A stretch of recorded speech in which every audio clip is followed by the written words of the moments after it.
Welcome to another edition of Catching Up with the RAMily. I'm Maria Trivelpiece here with 2020 Woman of the Year nominee Morgan Williams. Morgan, thank you so much for joining us today. Yeah, of course, anytime. So we're going to start things off going back to the very beginning. We'll get to your Woman of the Year nominee and all of that great stuff. But first, let's talk about how you decided to come to the Bronx, New York, all the way from Los Angeles, California. Why Fordham? Yeah, so I was one of those people that came to New York like one time when I was like 10 or 12, and I was like this is the place for me, like kind of like fell in love with it from the jump. So I didn't apply to like any West Coast schools. Like I was sold on going East Coast and specifically New York. And so, like the trying to get recruited was like a whole kind of other portion of the college application process, but I knew that I wanted a like traditional college experience with like a college campus, so that kind of took NYU out of the running. And then when it just came to like Columbia or Fordham, I personally just fell in love with the Fordham campus like when I went. And then my sister actually was recruited by Fordham because she's 4 years older than me, when she was going to college. And so when her and my mom went, they were like, we actually could totally see Morgan here, like not the right fit for my sister, but like Morgan could definitely like vibe with this. And so, yeah, it ended up working out. I got recruited kind of late in the process, but it was awesome. Like it was exactly what I wanted because nice campus, small, like not too big, close to the city, in the state that I wanted. So yeah, it worked out. So it ended up working out perfectly, and you mentioned how you were kind of recruited later. So you actually ended up being a walk-on at Fordham your first 2 years. What was hmm that like? Um, yeah, I wasn't sure what to expect. I definitely didn't expect to play. Like I thought, like when you think of like walk-ons, sometimes like at least my thought process going in was like kind of like practice player type of thing, like maybe not given the same amount of attention as scholarship players. And I know it really depends on the program if that's like an actual thing or not. But at Fordham, like, at the time, the head coach, like that wasn't really her game plan. So I went in and then I just got really competitive and learned as I went because I wasn't used to being a libero. I kind of learned on the fly with that. And yeah, I don't know. I will never forget. It was like after first couple days of preseason of my freshman year, one of the assistant coaches like pulled me aside and he was like, "Do you want to play?" And I was like, "Yeah." And he was like, "Okay, well then you like this whole demeanor, like this like meek freshman thing, like that has to stop. Like you need to make your presence known on the court if you want to play."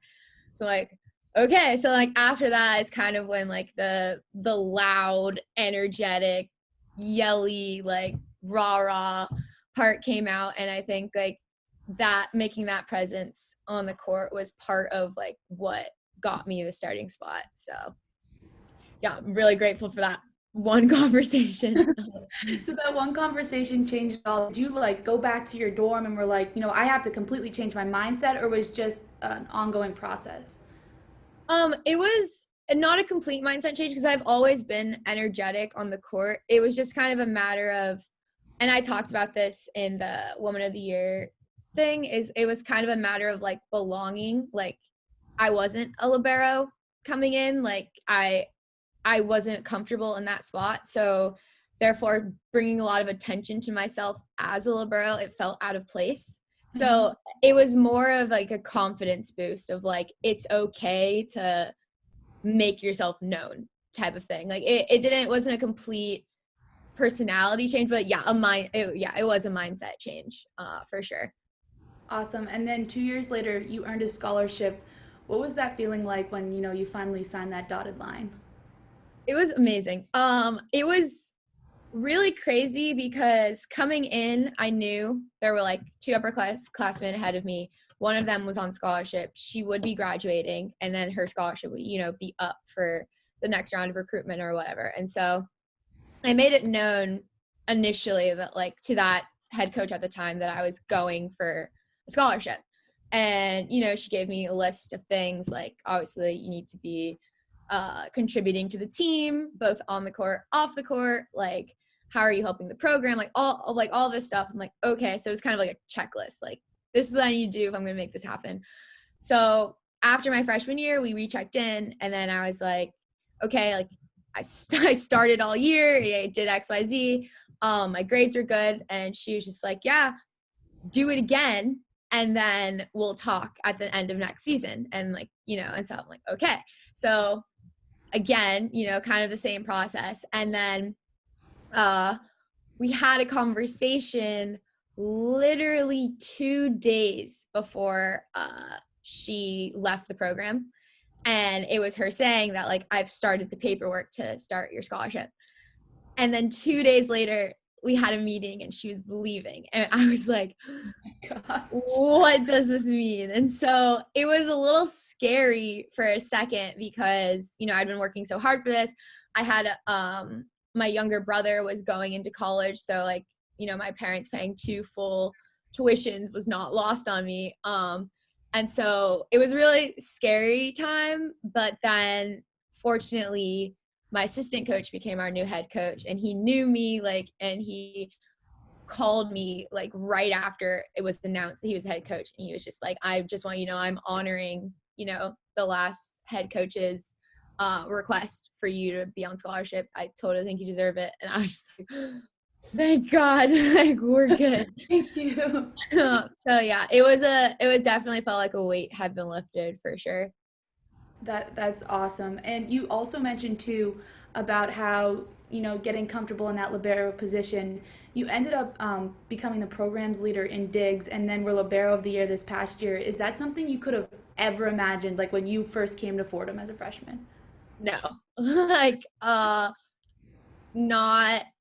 not even a little bit. Like not even just like a doubt to my talent. I just like wasn't expecting it to be like that. And it's definitely, you know, because of the team that I was on and the coaching staff that I had, because there were multiple times where I, you know, got in my own head, and like my teammates or my coaching staff like pulled me out of it. And so if I had not had that same support system as well, I don't think I would have had the same results either. So it was definitely a lot of things falling into place that allowed that to happen. So yeah, I was super grateful. It was really awesome to get that. That's awesome. And you weren't just successful at Fordham on the volleyball court. You also had a ton of different internships in the city. I mean, you were with the Late Show. How did you even get those, and what was that like?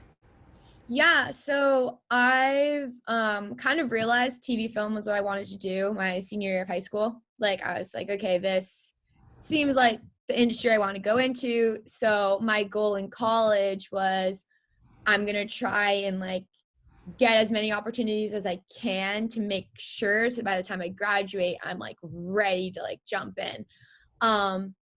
And so I managed to get on a show my freshman and sophomore year with Insecure HBO. And then I joined this amazing, I'm going to do a shameless plug right here, Yes. media like network association called the T. Howard Foundation, which their main goal is to help diversify the media industry. And so they helped me get in touch with like the Late Show. And so, you know, we did the application process, the resumes, the interviews, the cover letter, all the like parts that go into it. And then when I went to interview, I was actually supposed to be a fall intern, but I was like, I can't do a fall internship. Like I'm a student athlete. It's literally impossible. Is there any way I can like defer that to the spring? And she was like, you know what? Like, let's do another interview at the end of the fall and like, we'll see what happens. And so I did it, and I got like my acceptance email. I actually got the acceptance email like before a game. Like I remember like being in the locker room and seeing it. And so it was it was great timing. So yeah, and then that happened, and Ian and the rest of my team and Emily specifically were like really awesome about helping me like push through that, because it definitely came with a lot of work, like the internship, school, and then also still finding time to practice when I like wasn't at my internship. So yeah, it was a lot of work, but it was really fun. I learned a lot. So How are you able to balance, being a student athlete, going to school, and doing an internship with a big show in Manhattan? Um, I don't know, honestly. It was it was a lot. I look back at it all the time. It was definitely the hardest semester in my college, career. Um, and I don't know. I honestly think having my teammates, because like there was a whole moment of time, it was very like emotionally, mentally, physically exhausting, and so part of the emotional part was feeling detached from my team, because there were some times where I wasn't at practice because I was at the internship, and then I would come back after the internship, meet Emily in the gym, and we'd do reps, like whatever the liberos had done in practice that day, I would come in and do after my internship, which was like around like 8 o'clock, 9 o'clock at night. And so she would stay and help me. And so that was awesome, like knowing that she was willing to do that. And Right. then Ian allowing it in the first place. And then my teammates were super proud of me and supportive of me. So that helped kind of uplift. But I don't know. It felt like I was like in season on steroids, because I didn't have a lot of time, but like I still managed to like do homework, meet up for group projects, like all of that. Take a nap here and there. So yeah, it was rough, but I had a good support system. So that was nice. And I know another thing that in past interviews you said that you really love to do is write. So how did you kind of get involved with that? So I've been writing since I was like a little kid, like short story writing, just like different forms of storytelling. I kind of started doing scripts like for TV shows my junior year of high school. And it was actually a big part of it actually had to do with volleyball becoming more competitive. Volleyball used to just be fun. Like that was just the thing I did because I loved it and it was fun. And then, once junior year rolls around, it's like you're thinking of college, you're thinking of recruiting, the girls are getting more competitive. So it's kind of becomes more of a job in that sense. And then it was also becoming a source of anxiety. So I needed some outlet, and writing became that. And I really think that like that's kind of part of um what's been my consistent outlet, like when things kind of get crazy, is writing. And so I've always loved television. I could talk about TV for hours. I think it is so insane how we fall in love and get attached to these people that are not real, but that are real because they remind us of our friends, of our family, of ourselves. But it's just really, I think it's such a powerful medium. And so that's why like TV specifically has been my dream for a long time. But the writing has been like from way before. Are you writing anything fun right now or just as an outlet? So I was working on a book, but I kind of stopped because it was just kind of getting too much in the midst of like everything that was going on. That was going to be like on a girls volleyball journey of like kind of loosely based on myself, but not like too much. It would obviously like be fiction. And then I also finished a script for my writing the original TV pilot class that follows 5 creatives trying to make it in New York, and just kind of like how that contrast works between doing like the job that you have to do because you know, you need money and then also trying to like do what you love to do and that you're passionate about, and trying to like turn your dream into a reality that can like support you. So that was really fun to write. I only wrote the first draft, and like that's something that I'm kind of redrafting. But yeah, hopefully we'll see it on TV someday. But Love to yeah. watch it, so let me know when it comes out. I'm sure the Yeah. fans will like tuning in. And so another thing that you talked about, everything going on. You were one of the 2020 graduates, which means you had to graduate during this coronavirus pandemic. How have you and your classmates been dealing with that, and what was that experience like and still is? I think for me personally, it was really rough.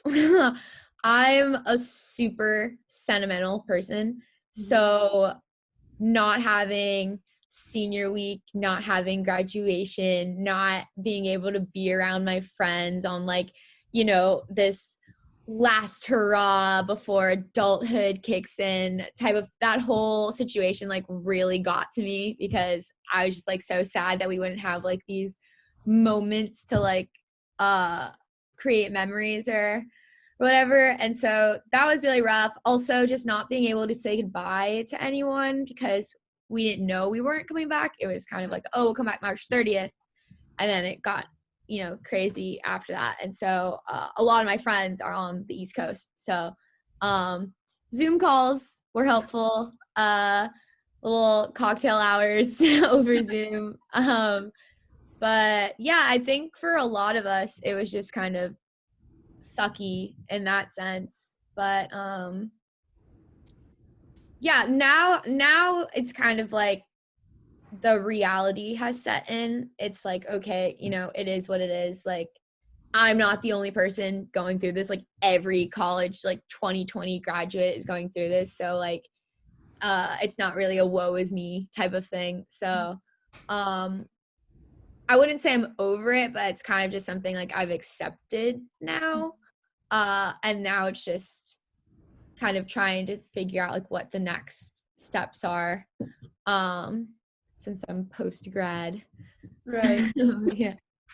The post-grad life. And are you looking at anything like within television and film right now? Is that kind of what your goal is going to be? Yeah, that's the goal right now. While being in New York, I actually got into like the digital media realm as well. So that's also an area that I'm looking in. But I enrolled in the Fordham Graduate School of Arts and Sciences. So I'm gonna be getting my master's this upcoming year in journalism.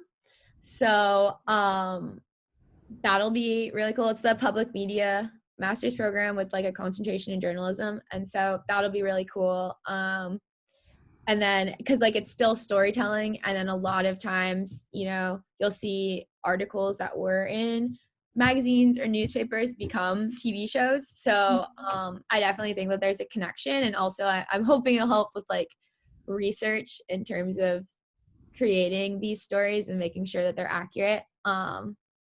So yeah, that'll be fun. Uh, And is that all online now with like the pandemic and everything? so it's actually in person, like a hybrid type thing. Right. So I'm moving back to New York because I was planning on moving back to New York anyway. And then I think it's just gonna be like sometimes I'm online, sometimes I have to like go in person. But they're like limiting the classroom sizes, and I think my cohort is pretty small to begin with. Um, so yeah, should be interesting. And kind of circling back to your Woman of the Year award. So, a big part of that award is being involved in multiple things on campus and demonstrating leadership. And recently, you made a post on Instagram about the Black Lives Matter movement and your own experiences, which many people would probably say is a very big example of leadership. So, what led you to do that, and how important do you think it is that you did that? Something that I've realized during this, you know, kind of new wave of civil rights activism is that people really connect with personal stories. um it's different than seeing statistics. It's different than reading something on the news, especially when it's someone you know. And so I, again, writing's my outlet. And so I naturally just wrote it, but then I decided to post it because I thought, there's frankly a lot of people that follow me that are guilty of perpetuating these things without even knowing. And then also people that have also experienced exactly what I have.